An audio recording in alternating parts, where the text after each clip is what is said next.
Annette Hester here from CIGI'09. I was wondering, following up on that, who do you think will provide economic leadership beyond the crisis?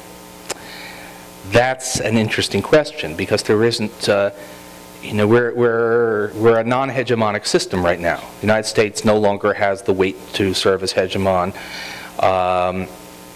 The European Union or the Eurozone, depending on what you're looking at, is not cohesive enough to actually serve as an effective partner. The Chinese aren't big enough yet, so I'm not sure. There's going to be a lot of ad hoc stuff. We've actually dealt, some of the things, international liquidity provision was actually handled pretty well in this crisis, but it was almost a matter of just happening to have the right people in there. That basically Ben Bernanke and Jean-Claude Trichet and Mervyn King could get together to do what needed to be done on swap lines and all of that. And that's not a system. That was cobbled together. And we can't always, the line I've been using lately, we can't always count on having smart Princeton professors running the Federal Reserve. So smart bearded Princeton professors running the Federal Reserve. So we do need something, but I don't know. We haven't had. If you are at this abstract level, you could say that we are a little bit in a situation like the world in the 1920s, where the old hegemon no longer has the weight, and what ought to be the effective partner is not yet sort of ready to play the role it should. So I don't know quite how we work this going forward. So follow up, how do you see the BRICS evolving? Sorry? The BRICS. I actually hate that classification, because they're such different countries, utterly different. Aside from all being sort of emerging, they're not. And in Russia, it's not even clear that you want to think of it as an emerging economy. So, but China is huge. China will, barring catastrophe, become the world's largest economy, though it's not there yet by a long shot. At market value, it's still roughly the same size as Japan. So it's not yet. There. The others are still much smaller players, and but yeah, we're in a world which has got two giant players, U.S. and Europe, but Europe is not very united as a player except on trade policy, and then several pretty big players, Japan and China now, and it's not a very it's a messy situation. It's not clear who's in charge. Following up on that, then, what bad habits will economic actors have to give up as part of a new global deal? Okay, there's a big difference between what it takes to recover and what it takes to prevent the next crisis. So preventing the next crisis, we clearly had too much leverage, too much debt, financial system that was too big and created too many systemic risks.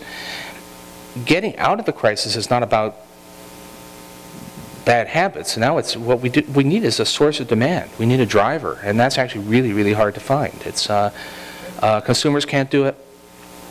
Export-led growth isn't going to work because it's a global crisis. It really should be business investment, and the question is, where is that surge in business investment going to come from? Government spending can prop us up and maybe hopefully pump prime or jump start, but it's not going to be big enough, it looks like. Yeah,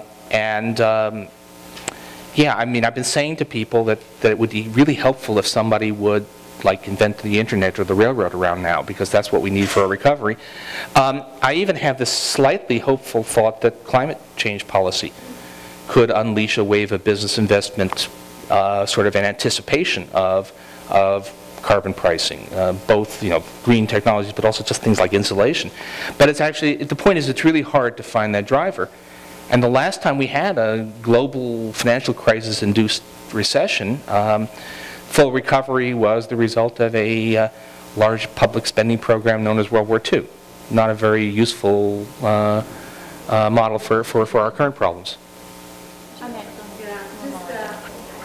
seems circular to thought that we need more consumption, and how do you get consumption going, how get demand going, but on the other hand, you need more people buy more things that they don't necessarily need, or can't afford, and on, and we keep going around, as opposed to perhaps, and trying to get a sense of your thoughts on a real change in economic model to maybe an economy of knowledge, which is something you were referring to, maybe an economy that values other types of consumption as opposed to the consumption of goods.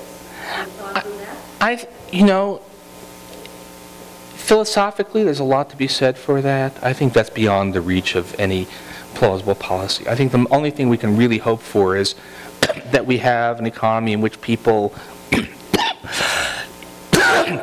in which policy gives people an incentive to take the real costs of their decisions into account. So this is, climate change policy.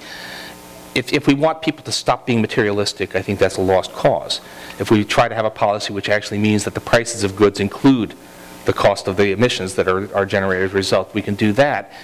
So I guess maybe I'm just too cynical, but the idea of really transcending the rat race is beyond what I think I can hope for. I think all we can do is try to channel the rat race into less destructive directions. I think we'll have to wrap up to preserve Professor Krugman's voice for tonight. Thank you, everybody. Thank you.